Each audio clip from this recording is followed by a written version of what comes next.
그리스도께서 우리 안에 살아계시고 그리스도께서 우리의 주로 우리의 주님으로 계시다는 것, 이게 얼마나 놀라운 사실인지 새삼스럽게 느끼게 됩니다. 예수님이 주님이 아니셨다면 과연 우리가 처해 있었던 이런 삶의 고통, 곤경으로부터 벗어날 수 있었을까? 어때요? 진짜 우리의 지난 시간들을 돌아보면 인생의 수많은 고통과 좌절, 절망, 두려움, 그 가운데 주님이 찾아오셔서 우리를 만져주시고 우리를 치유하시고 우리를 회복하시고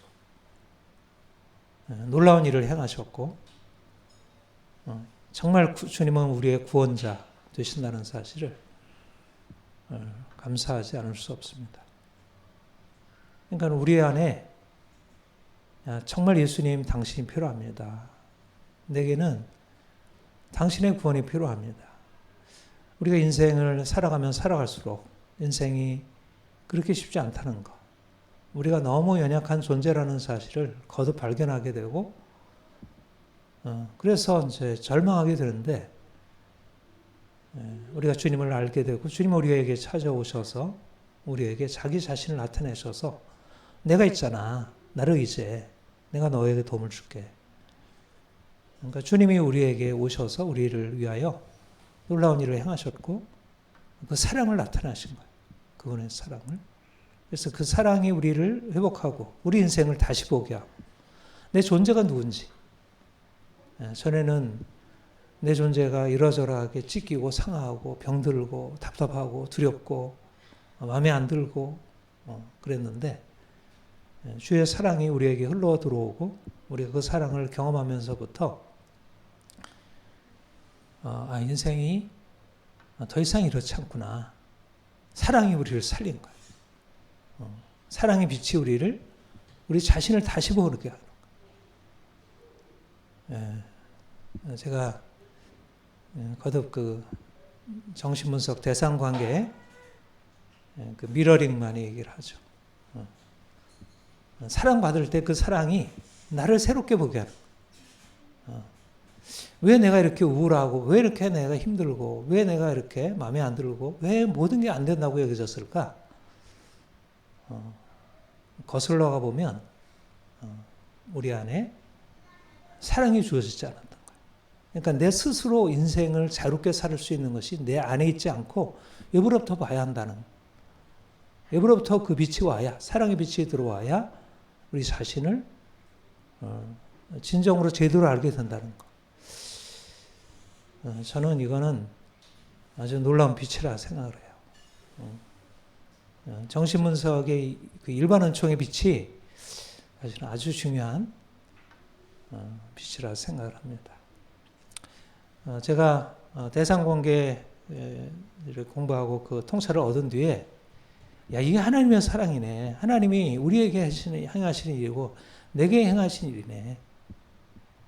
나는 사실은 굉장히 뭔가 인생에 대해서 자유롭지 못하고 너무 답답하고 어떻게 나갈 길이 없었던 거예요. 인생이 너무 어둡고 뭔가 딱 막혀 있는 거예요. 관계 안에. 그러니까 사람들로부터 뭔가 이렇게 사랑을 받고 나도 주고 이게 소통이 돼야 되는데 그게 안 되는 거예요. 도대체. 네. 내가 이제 어린 시절은 다 기억을 못 하는데 거슬러가 보면 아무튼 이제 어린 시절 어머니, 엄마, 아빠로부터 제대로 받지 못했던 것 같아요. 어머니는 너무 이렇게 미숙하셨던 것일 것 같고, 아버지는 너무 나이가 드셔가지고 또 이제 농부로서 그 어떤 이런 어떤 관계 맺는 것을 잘 못하셨던 것 같고, 그러니까 내게 이 사랑이 분명히 있었는데요. 사실은 뒤늦은 아들 얼마나 귀해요. 아버지고 엄마고 너무너무 귀하고 또 저희 엄마 같은 경우는 나밖에 없었던 거예요. 외아들. 그래가지고 온통 나를 위해서 다 쏟았는데 분명히 사랑했죠. 사랑을 받았는데 나에게는 그 사랑이 전달이 안 됐던 거예요. 엄마가 나를 사랑하고 너무너무 엄마 좋다 이게 없었던 거고 그러니까 이제 그게 없으니까 인생에 이게 헤쳐나갈 게 없어요. 인간 관계가 열리지 않는 거예요. 나는 그래서 어린 시절 하나도 기억 안 나고 내가 은식 집사가 그 어린 시절 아버지 그 좀 부정적인 기억이긴 했지만 그런 얘기 적는 거 보고 나는 그것도 없는 거야. 그런 시절 그런 기억도.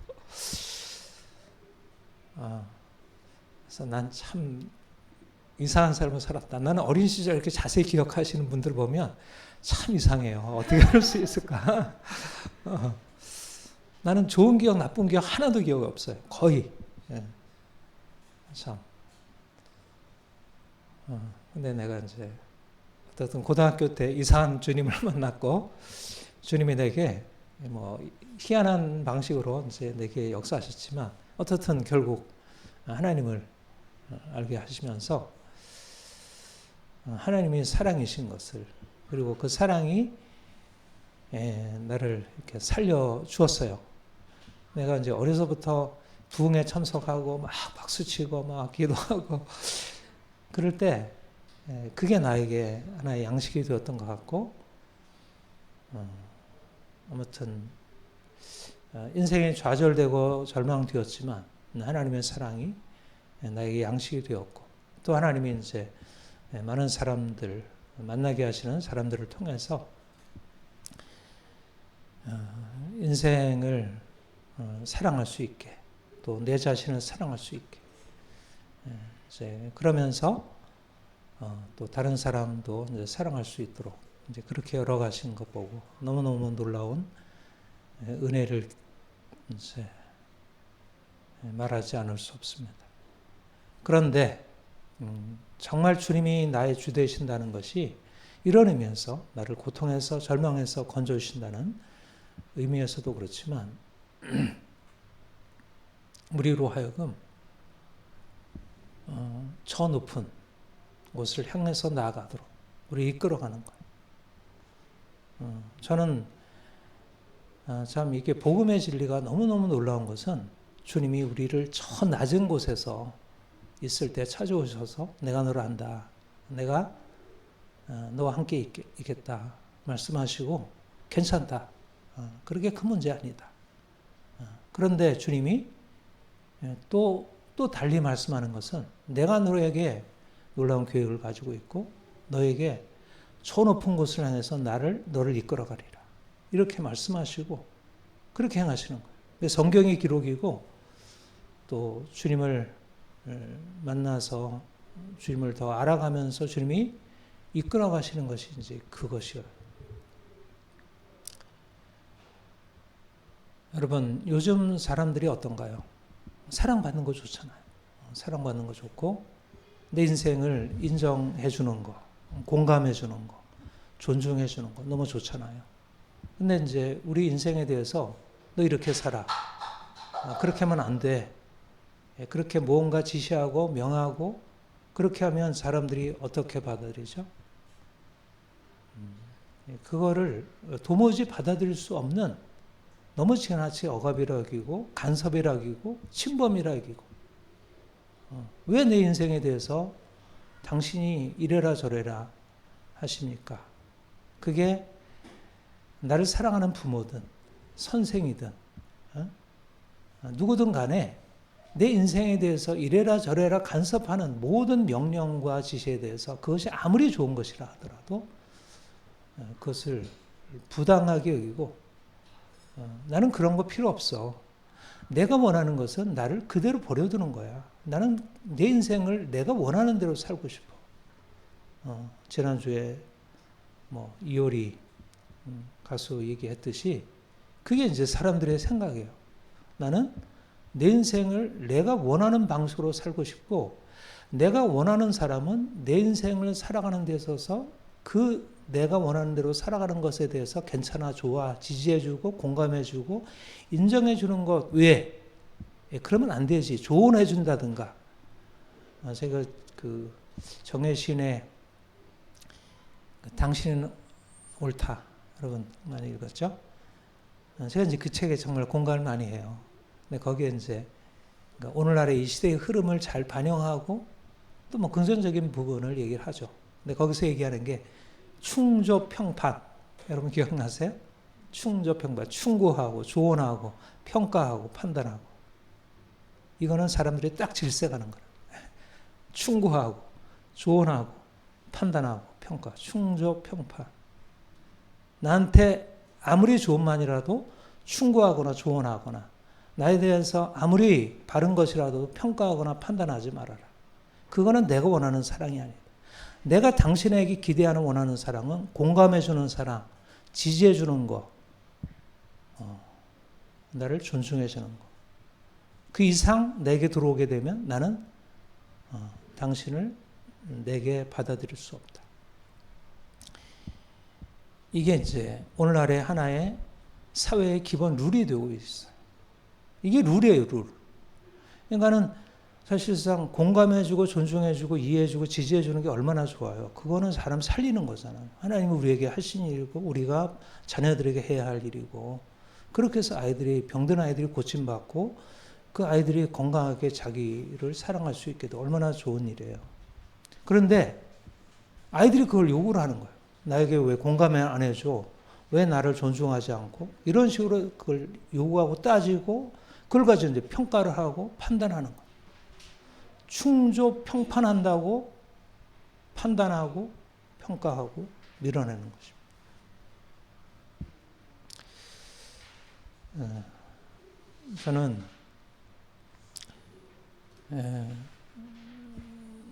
저는 뭐 아까도 말씀드린 대로 이제 정신분석 대상관계 통해서 너무너무 좋다. 이거는 기독교 신앙의 굉장히 긍정적인 부분들을 우리에게 보여주고 우리가 오히려 도전받아야 할 거다. 심리학자들은 상담가들은 사람들에게 공감해주고 지지해주어서 사람들과 하여금 희망을 주는데 왜 교회 안에는 이런 사랑이 없고 공감이 없을까?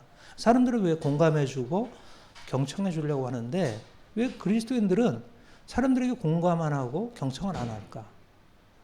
그런 면에서 저는 정신분석가, 정신분석 치료자들이 오히려 목사보다 훨씬 더 나은 사랑을 실천하고 있다. 이런 생각이 들고, 뭐 오은영 박사, 이제 이런 사실 사람들한테 엄청난 사실 그야말로 힐링을 주고 있잖아요. 그리고 가이드를 주고 있고, 사람들을 살리고 있고.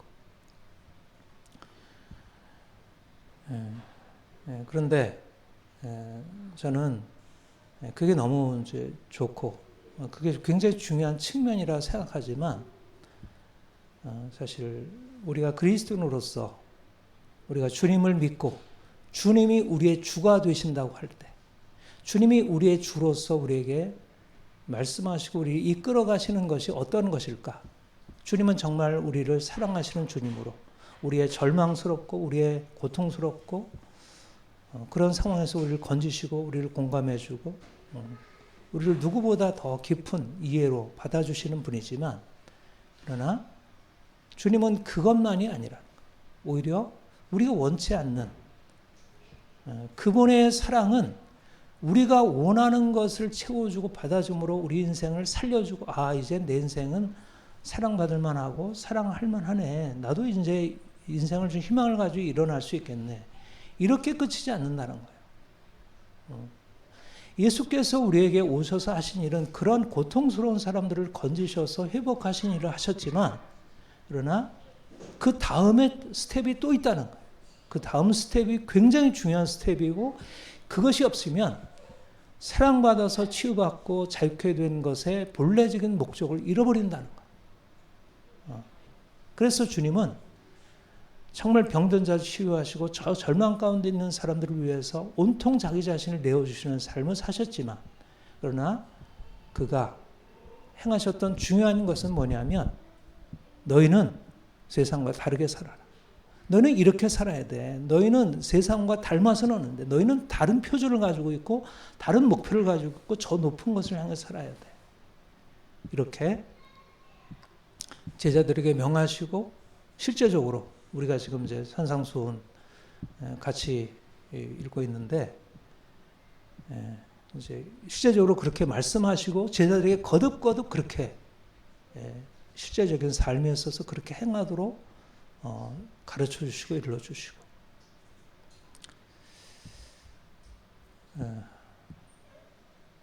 우리 오늘 본문에 이제 그런 이제 주님의 사랑의 방식을 징계하는 사랑이다 그렇게 말하고 있습니다. 여러분 사랑과 징계 서로 조화가 되나요? 옛날에는 그게 가능하다고 생각했어요. 옛날 유교 우리는 별로 그렇게 깊게 경험하지 못했던 그 잔재가 있긴 하지만 그러나 우리에게는 먼 기억으로 있고 과거 역사책에 있고 그런 역사 드라마나 이런 데 있는 그런데 주님이 징계를 사랑으로 말씀하시는 것입니다. 주께서 그 사랑하시는 자마다 징계하시고 받으시는 아들마다 채찍질하시고 잠언에서도 여러 번 기록되어 있는 말씀이고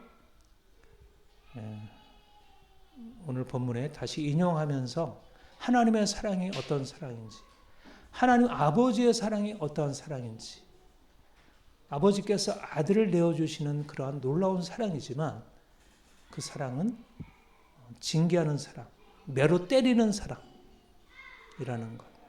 지금 아이들 매로 때리면 어떻게 되나요? 신고하면 학대로 처벌을 받을 수가 있어요. 예를 들면 지역 아동 센터라든가 사회복지 이런 데서 아들을 훈계한다고 때린다. 이것은 당장 아이들이 신고하면 그것은 처벌을 받을 수 있는 내용이에요. 사실 이게 이제 중요한 이 시대의 분위기죠. 그러니까 징계라는 것은 더 이상 그런 의미의 징계라는 건 존재하지 않는다는 거예요. 사랑과 징계는 같이 갈 수 없다는 거예요. 왜 그럴까요? 왜 이렇게 됐을까요? 지금은 더 이상 인간의 도덕적으로 높은 표준을 향해서 올라가는 존재라는 사실을 더 이상 믿지 않는 것입니다. 인간은 하나의 동물적인 욕망을 가지고 있는 존재이고 우리가 사회를 이루고 살기 때문에 어쩔 수 없이 다른 사람과 이렇게 함께 하려고 하니까 내 것을 좀 내려놓고 상대방과 이렇게 타협하긴 하지만 그러나 인간은 도덕적 존재가 아니라는 거예요. 인간을 도덕적 존재로 요구하고 그렇게 훈육하는 것은 이거는 억압이고 폭력이라는 거예요. 그거는 제가 지난주에 얘기했던 프로이트의 관점이고 오늘날 대다수의 교육 철학자들의 관점이고 이 시대의 사람들의 생각이에요. 사람들을 사랑한다는 것은 공감하고 주지하고 스스로 결정하도록 자기 스스로 결정하도록 하는 것이지 도덕성이라는 것은 바깥에 따로 존재하는 어떤 외적인 진리가 따로 있는 게 아니라는 거예요. 도덕적인 법이라고 하는 것은 따로 존재하지 않고 내가 결정하는 것에 달라질 수 있다는 거예요. 그러니까 누군가 부모가 거짓말한다고 아이를 책망하고 때리는 것은 아이의 침해가 될 수 있다는 거예요. 아이에 대해서. 그러니까 끊임없이 이 세상은 자기의 자유, 자기의 권리를 위해서 이제 자기를 주장하고 싸울 수 있는 것이죠. 여러분, 우리가 이런 세상에 살고 있습니다. 우리가 하나님의 사랑을 받아서 우리가 하나님의 사랑을 의지하고 그 사랑이 나를 이끌어갈 것을 기대할 때 우리가 기대하는 그 하나님의 이끄심과 이 세상이 우리에게 말하는 것이 너무나 다른 거예요. 하나님은 나는 너를 사랑해서 너를 징계하고 채찍질해서 너로 하여금 내가 원하는 목표로 이르게 하겠다. 중요한 것은 뭐냐면 사랑에는 목적이 있다는 거예요. 오늘날의 사랑은 내가 너를 그대로 인정해주고 전혀 간섭하지 않는 것, 자유롭게 하는 것, 이게 사랑이라고 한다면 하나님은 우리를 향해서 내가 너에게 주려고 하는 사랑은 내가 가지고 있는 목적을 향해서 너를 이끌어가는 것이다. 네가 이 목적에 동의하고 따라와야 진정으로 네 삶이 온전해질 수 있다. 이게 하나님의 생각이에요. 어떤 게 온전한 사랑일까? 여러분, 요즘에 부모들이 아이들에게 하기가 너무 어려워요. 교육을 하기가. 왜냐하면 이 시대의 철학은 아이들 그냥 내버려 두라니까. 이 시대에 간섭하지 말라니까. 아이들이 원하는 거 다 하게 하라니까. 무엇을 하든지 이래라 저래라 하지 말고 스스로 선택하게 하라니까. 다 자기가 결정한다고 하니까. 뭔가 아닌 것 같아. 그렇게 거짓말하고 그렇게 서로 싸우고 그렇게 욕하고 그런 식으로 막 남의 것 해치고 이러면 안 될 것 같아.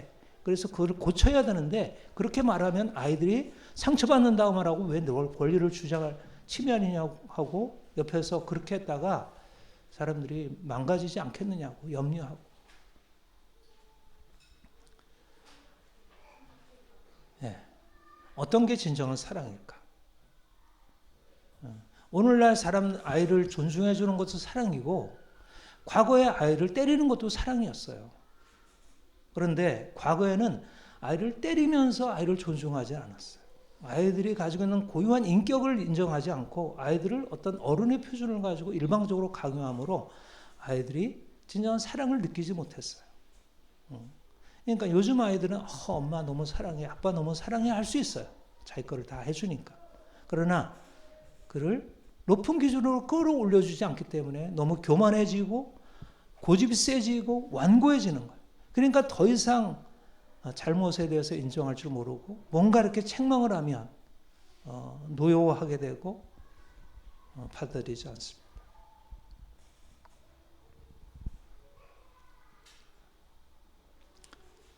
네. 우리 조지현 집사님 한번 나와보세요. 네.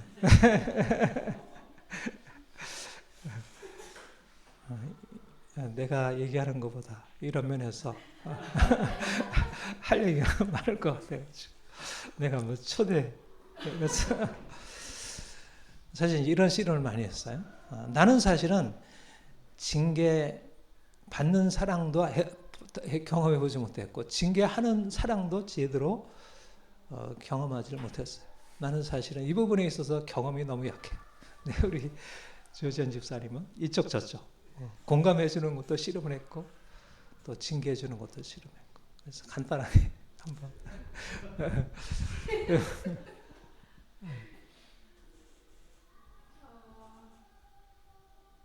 여기 와서 얘기를 했어요.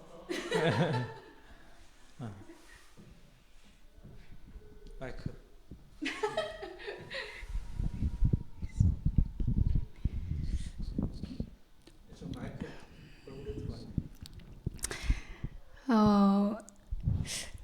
뭐 여러 가지 각본이 아니에요. 네, 오늘 아침 있었던 이야기를 좀 드리고 싶어요. 예배를 왔는데 희찬이 다니엘이 항상 첫 줄에 앉거든요. 근데 이제 세 번째 줄에 앉더라고요. 앞줄이 비어 있고. 그래서 제가 희찬이 다니엘 앞줄 와서 앉아라 이제 그렇게 했어요. 근데 이런 목소리는 아니고 야 앞으로 가 앉아 이렇게 했습니다. 그때 이제 희찬이 기분이 너무 안 좋은 거예요. 아니 맨날 앞에 앉아야 돼. 맨날 앞에 앉거든요. 그래서 와 앉아. 그래서 앉으려면 이거는 정말 금기 중에 금기인 말입니다. 앉으려면 앉을 거지 왜 말이 많아. 이거는 말하는 사람이나 듣는 사람이나 제일 이제 금지어죠. 말하는 대로 하라면 왜 내가 엄마 말을 들어야 돼? 그리고 욕이나 족이나 별 차이가 없는 건 희찬이도 알고 저도 알고. 근데 제가 딱 마음이 너 앞으로 앉아 그랬는데 희찬이 아니 여기 앉고 싶네. 그래서 이제 굉장히 부당한 일을 당했고 그럼 저는 사실 이 반쯤의 뇌는 또 내가 너무 애를 예배 들어가야 되는데 하나님의 사랑을 전해야 되는데 이런 걸로 잡으면 안 되는데 근데 이제 제게는 약점이 짜증이 있기 때문에 제가 짜증내면서 얘를 이렇게 순종시키면 이게 실패라는 강력한 이 엄마 실패 그 교과서에 실려 있는 애들을 화를 냈거나 별것도 아닌데 하라고 하고 더군다나 예배를 들어가는 아이를 내가 생각하는 거 옳다는 걸로 그렇게 해서 감정을 이렇게 했을 땐 실패라는 저에겐 강력한 교과서가 있어요. 근데 제 마음에 딱 요거 얘 순종시켜야 된다. 그래서 앞에 와 앉아. 그리고 너는 앉으라면 내 할 일이지 뭐 그렇게 말이 많니? 이제 해서 기분이 아주 그냥 날아가는 꼴을 이제 제가 보고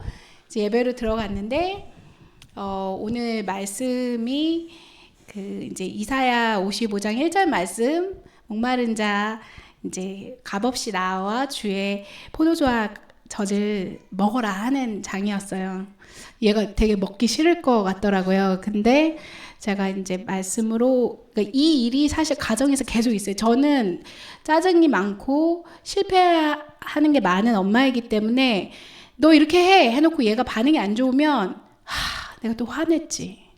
내가 좀 다른 방법 썼어야 하는데 이런 자책이 오고 그리고 그 하려던 것도 잘 안 되지만 제가 어땠느냐가 중요한 게 아니고 이제 제가 자책이 되는데 주님께서 이제 요즘 말씀을 더 힘을 주시고 진리로 이끌어 주시면서 내 모습 그래 그러니까 뻔뻔함이 아니고 그래 나는 약하다. 나는 자주 화내고 근데 너 순종해야 돼. 그래서 오늘 말씀을 가지고 아이들에게 우리 기분 나빠도 아니 내가 왜? 아니 굳이? 아니 뭐 엄마는 잘해? 이거 내려놔야 한다고 했더니 주선이랑 근영이랑 엄청 반응을 하는 거예요. 그거 반응이 별로 없으면 저도 또 내가 또 내 썰프나 그랬는데 막 웃고 반응이 좋으니까 제가 막 예시를 막 30까지 막 50까지 너희 내가 니네 집에 CCTV 다 장착했다. 너 엄마가 그랬을 때 그렇게 했지? 했더니 그렇게 했다고. 지우 나 아니 진짜 그랬지? 했더니 그랬다고. 안 된다. 우리 순종해야 산다. 그 이야기를 가르쳤는데 이제 3월에 돼서 아이들이 학교 가면 세상과 다른 세상의 가르침을 받지 않고 이 세대를 본받지 않는 자녀는 구별점은 정말 순종밖에 없는 것 같아요. 공부도 그렇지만 뭐 삶도 그렇지만 왜냐하면 완전히 아니 왜요? 조금만 불공평하다는 느낌이 들면 아이들이 바로 일어나거나 그 선생님 싫어하거나 이제 화내는데 순종해야 한다는 걸 가르쳤고 가정에서도 제가 어제 언니들과도 만나서 정말 이걸 가르치고 그걸 살아내지 않으면 저희 언니 생일 잔치였거든요. 근데 제가 카페에 앉아서 우리가 정말 이것으로 살고 이것으로 가르치지 않으면 우리엔 답이 없다. 그런 정말 재미없는 얘기들을 나눴는데 이제 목사님이 뭘 말하라고 절 부르신지 잘은 모르겠지만 이게 그것과 맞는 얘기인지 모르겠는데 계속해서 저는 좀 이렇게 개그 욕심이 어렸을 때부터 너무 많았고 사람을 좀 웃기고 싶은 마음이 너무 많은데 이제 개그 욕심 내려놓고 아이들한테 굉장히 바른 것을 앉으나 서나 때를 얻든지 못 얻든지 아이들한테 거짓말하면 안 돼. 우리 순종해야 돼. 무례한 말 하지 마. 이런 얘기들을 하니까 희천이가 엄마 이제 나이 든 것 같아. 엄마 예전 같지 않아. 엄마 너무 재미없어. 이제 엊그제도 저에게 그러더라고요. 그래서 그래 그렇게 느껴질 거다. 이제 그런 생각을 했는데요. 이 씨름이 너무 저에겐 영광스럽고 제가 할 수 있는 그런 소재의 씨름이 아니기 때문에 우리 미연자매한테도 미연아 개그 본능 내려놓자 우리 노잼 엄마 돼야 된다 맨날 이렇게 얘기하는데 진짜 이것이 아이들을 굉장히 묶어주고 있다는 것을 느끼게 됩니다. 그래서 더 주님이 말씀에 힘 주시고 진리를 향해 열심히 달려가겠습니다. 한 가지 질문. 그러니까 요즘 엄마들의 그런 그 아이들을 이렇게 훈육하고 세워가려는 것에 대해서 가지고 있는 것 좀. 이제 학원이 작은 학원이지만 이제 작은 학원이긴 덕분에 더 엄마들을 가까이서 대화하거나 만날 기회가 더 많은 것 같아요. 근데 이제 엄마들이 아이들이 한 명이거나 이렇기 때문에 정말 잘 되길 원하는 마음이 많아서 아이들을 정말 친구처럼 잘해주는 엄마들, 부모님들을 많이 보는데 너무나 많이 아이들이 뭐 공황장애다 끊임없는 뭐 아무튼 골절 뭐 이게 정말 말도 안 될 만큼 계속 앓고 있는 아이들을 보게 되는데 그 가정사는 모르겠지만 저희가 와서 엄마가 말씀하시는 거 그 아이와의 관계를 단상으로 봐도 굉장히 들어주는 거죠. 그리고 그랬어. 그리고 이제 엄마를 용서해라. 엄마가 화냈지 미안해. 삐졌어. 미안해. 그러니까 아이가 엄마 화났어? 막 이러면 엄마 미안해. 엄마 안 그럴게. 약속 막 하고 이렇게 하는 것들이 이전 그 부모님들에서는 볼 수 없는 너무나 친구 같은 이제 마음을 헤아려주는 공감해주는 부모님의 모습이지만 이제 가르치는 저희가 보면 그 아이들이 엄청난 공포에 있는 거야. 왜냐면 이제 가르침을 따라가기만 하면 단순하잖아요. 하라는 대로 하면 되잖아요. 그거 하지 마. 근데 얘네가 부모님보다 같은 위치 혹은 높은 위치에서 엄마 그거 하지 마. 엄마 그렇게 하면 안 되지. 이렇게 하니까 이제 삶에서 그걸 제가 정확한 메커니즘은 모르겠는데 너무 큰 불안이 있는 것을 느껴요. 자기가 성적도 책임져야지. 앞으로의 삶도 책임져야지. 근데 엄마는 이제 어떤 방법을 쓰기로 하냐면 원하는 걸 다 해주고 싫다는 건 빼주고 이거를 전격 해주시기로 결정을 하는 분들이 정말 많은 것 같아요. 그런데 거기에서 아이들이 정말 자신을 찾아가는가. 그러니까 좀 전 세대는 공감해주는 부모님이 아이가 길을 찾아가는 걸 도와줬는지 모르겠는데 지금은 정말 아이가 너무 공포 이 시대에 어떻게 살아야겠는지. 그래서 오히려 막 계속 가면을 쓴다던가 뭔가를 강박증처럼 해야 한다는가 그런 생각을 정말 많이 하는 것 같거든요. 그래서 좀 한 아이가 학원의 아이가 부모님도 꽤 무서우신 것 같고 태권도를 되게 다니는 아이가 있는데 이제 현주와 제가 늘 얘기하는데 걔는 정말 이렇게 뼈대가 서 있어요. 걔는 그러니까 물론 걔도 막 부족한 부분은 많은데 진짜 다른 아이들과 굉장히 구별되는 이렇게 똑바로 척추가 서 있다고 해야 하나? 그러니까 이 훈육이 너무나 부재한 시대이고 학원들마다 들려오는 소식도 이제 그러니까 이게 돈을 벌어야 되니까 이 훈육을 애들이 화냈으면 떠날 수 있기 때문에 학교가 훈육이 없어진 건 너무 오래된 얘기고 이제 사교육도 화내거나 벌 줬을 때 그게 성적으로 직결되지 않는다면 아이들이 떠날 것이기 때문에 아이의 친절한 방식 가정에서도 부모가 그냥 다 그랬어 따라가 주는 방식 이 상황에서 아이들이 진짜 이렇게 건강하고 활발하고 자신감 있는 아이들이 되는 분위기가 아니라 너무 이제 애들이 공황장애 몸의 증상들 이런 것들이 많이 있다는 생각이 들고 제가 저희 언니가 어린이집 선생이라서 어제 그 이야기들 나눴을 때 그 어린이집에만 있는 이야기도 동일하게 정말 많더라고요. 그래서 훈육과 매가 빠진 이 시대의 아이들이 진짜 건강하고 밝게 크는가 그런 현상은 진짜 아니다는 생각을 현장에서 좀 느끼게 되는 것 같습니다. 네, 박수. 네. 제 설교보다 네, 시간이 많이 갔습니다. 네. 너무 귀한 어떤 사명이라고 생각을 해요. 하나님은 우리에게 이 징계하는 징계가 사랑이라는 사실을 이렇게 깨닫게 하시고 그리로 들어가셨겠다는 아까 이제 너무 귀한 이제 그 은혜라 이제 있는데 이게 인간 이 시대가 그걸 다 잃어버린 거예요. 이 시대에 정말 좋은 게 너무 많잖아요.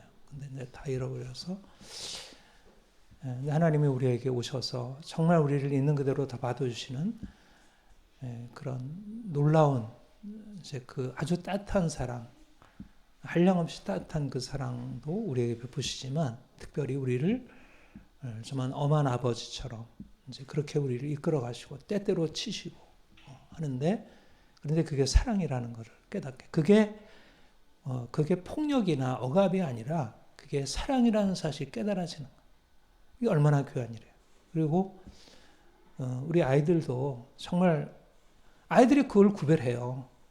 엄마나 아빠의 분노 때문에 자기의 자기의 독단적인 생각 때문에 자기를 억압하고 있는지 아니면 정말 사랑으로 하는지를 아이들이 구별을 해요. 하나님이 우리 안에 양심을 주셨어요. 그래서 우리가 하나님의 사랑을 더 깊이 깨닫고 가정에서 이런 사랑을 나타내야 하리라. 또 정말 우리 모든 곳에 오늘날 율법이 무너지고, 제가 어제 새벽에 깨서 이제 말씀을 묵상하는 중에 이 시대가 정말 율법을 잃어버리는 시대, 그래서 너무 고통이 심해지는 시대가 되었어요. 아까도 얘기했지만 다 병드는 거예요. 다 병드는 거예요. 한결같이. 정치도 지금 다 병들고 우리의 사회의 모든 영역이 다 병들어가고 있어요. 근데 율법이 들어가야 하는데 이제 율법은 다 폐기되어 버린 거예요. 그래서 이 하나님의 사랑, 진정한 사랑이 회복되길 바라고요. 그리고 이제 하나님의 징계하는 사랑에 대한 우리의 응답은 복종하는 사랑이에요. 복종하는 것이 진정한 자유입니다. 내가 내 자유를 내려놓고 부모의 말씀에, 선생님 말씀에, 목사님 말씀에 따라가는 것은 이건 너무 부당한 일이에요. 그거는 과거에나 있을 일이지 그런 일은 있을 수 없어요. 그런데 오히려 복종이 자유라는 거예요. 아까도 이제 우리 지현 집사님이 얘기했지만 아이들한테는 누군가 나에게 바른 길을 명해주는 어떤 권위가 있어야 돼요.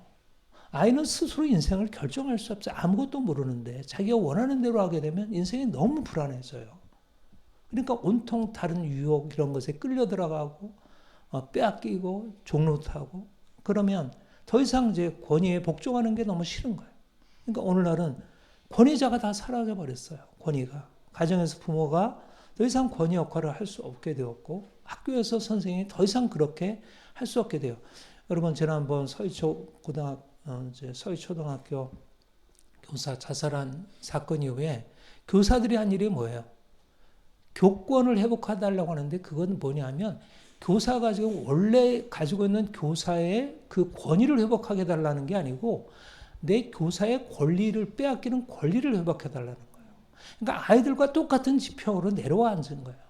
그러니까는 더 이상 이 시대는 권위를 말하면 그거는 낡은 것이 되어버렸어요. 그런데 우리가 하나님께 복종함으로, 여러분, 하나님께 복종하는 게 얼마나 즐거운 일입니까? 우리가 주님께 복종하면, 내 욕망을 내려놓고 복종하면 하나님이 내 인생 안에 그동안 묶여있었던 죄에 묶이면서 벗어나고 진정한 자유가 주어지기 시작해요.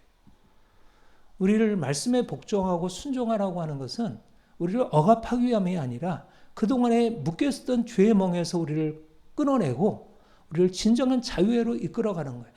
율법이라는 울타리가 있고 율법이라는 울타리 안에서 내가 순종하며 살면 너무나 인생이 편해요. 부모님을 대할 때도 편하고, 아이들을 대할 때도 편하고, 남편을 대할 때도 편하고, 아내를 대할 때도 편하고, 이성을 대할 때도 편하고, 동성을 대할 때도 편하고, 모두가 어떤 울타리 안에서 너무 안전하고 편안해요. 다 각기 자기 역할을 할 수 있고 너무 서로 상호작용할 수 있고. 근데 율법이 사라지게 되면 율법의 복종을 잃어버리고 율법의 경계를 넘어가 보세요. 그래서 뭐 트랜스젠더, 뭐 동성애, 그리고 온통 간통, 불륜, 이런 모든 것이 다 허용된 이 세상 보세요. 이게 인생의 행복인가요?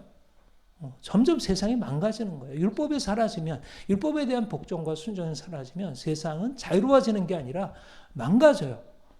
말하자면 하나님이 세워놓은 인간의 양심의 그것이 계속 그것을 요구를 해요. 그래서는 안 되지 하고 끊임없는 죄책감 가지고 있으며, 그러나 그 죄책감을 가지고 자기를 반성하고 돌이키는 게 아니라 남을 탓하고 남을 공격하고 그래서 서로 죽이려고 하고.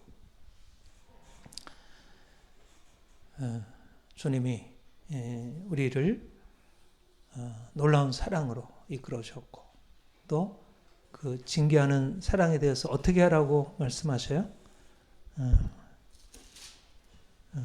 우리 육신의 아버지, 우리를 징계하여도 공경하였거든. 하물며 모든 영의 아버지께도 복종하여 살려 하지 않겠느냐. 그들은 잠시 자기 뜻대로 우리를 징계하였거니와 우리 하나님은 우리의 유익을 위해서 거룩함에 참여하게 하시느니라. 우리가 복종할 이유는 거룩함에 참여하기 위함입니다. 그래서 주의 말씀에 복종하면, 그리고 하나님의 징계에 우리가 복종하면 어떻게 돼요? 당시에는 슬퍼 보이고 즐거워 보이지 않으나 이로 말미암아 연단받은 자들은 의와 평강의 열매를 맺느니라. 인생이 행복한 거예요. 평안한 거예요. 기쁜 거예요. 우리의 삶에 여러 가지 많은, 우리가 주의 말씀을 떠나 행함으로 수많은 어려움과 고통이 있어 왔고 지금도 여전히 그것이 있습니다. 우리가 때때로 병 걸리기도 하고 또 여러 가지 상처를 받기도 하고 또 주변 사람들로부터 오해를 받아서 고통이 있기도 하고, 그런데 하나님이 우리를 더 정결하게 하시고 순결하게 하셔서 하나님의 사랑받는 자녀로 더 거룩하고 흠없이 세워주시고, 그래서 그분의 놀라운 축복, 가나안 땅의 놀라운 축복, 적과 구르는 가나안 땅의 놀라운 축복을 이 땅에서도 누리게 하시려고 하십니다. 우리가 주의 놀라운 사랑을 더 깊이 경험하기 원하고, 또 주님이 우리를 징계하시는 그 사랑에 온전히 복종하여 의와 평강의 열매를 맺기를 소망합니다. 주님의 사랑 우리가 전하고, 이 징계하는 사랑, 이 높은 사랑, 그리고 그 높은 사랑에 복종하는 지혜로운 사람들 되기를 소망합니다. 여러분들이 세상의 희망입니다. 우리가 세상의 희망입니다. 기도하겠습니다. 주님이 우리를 사랑하셔서 자기 자신을 아끼지 아니하시고 내어주셨고, 우리를 죽은 자 가운데 살리셨고, 이제는 산 자로 주님처럼 거룩하고 고귀한 인생을 살아갈 수 있게 하시니 감사합니다. 우리가 이전에는 우리의 육체의 욕망대로 내 뜻대로 살았지만 이제는 철저히 주께 복종하여 주님을 기쁘시게 하는 삶 살게 하옵소서. 우리가 징계를 받는 것이 잠시는 슬퍼 보이고 고통이지만, 그러나 이로 말미암아 연단되어질 때 우리의 삶에 의와 평강의 열매가 맺는다고 했습니다. 주님, 우리가 더욱더 온전한 거룩함을 이루어 의와 평강의 열매 맺게 하옵소서. 우리 각 가정들마다 자녀들이 부모에게 순종하고 말씀에 온전히 순종하여 복받는 자녀들 되게 하시고, 우리 부모들이 자녀에게 그렇게 잘 훈육하고 양육할 수 있게 하시고, 이 시대에 고통받는 우리 어린이들, 청소년들에게 이 귀한 주의 진리의 길을 가르쳐 줄 수 있게 하옵소서. 우리를 사용하여 주옵소서. 감사드립니다. 예수님의 이름으로 기도합니다. 아멘.